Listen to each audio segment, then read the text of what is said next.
So guys, if you remember, I did my impressions and I've received my Instasmile. So it's very nicely packaged. Let me just open it.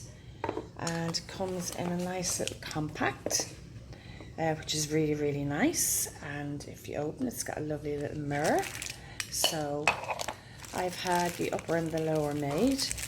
And if you remember, I did say I had some teeth missing. So if you can see, I have one missing there and I have a gap there. And obviously because of age as well, you know, your teeth do shift. So here's the upper.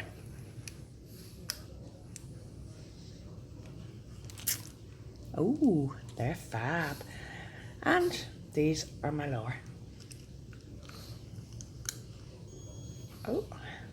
Oh, nicely clicked in. Oh wow, I love them. Yeah, nice and secure. Probably have a little bit of a lisp for a few days, but that is to be expected. But they're really, really snug. They fit really well. Yeah, love them. Happy Instasmile customer.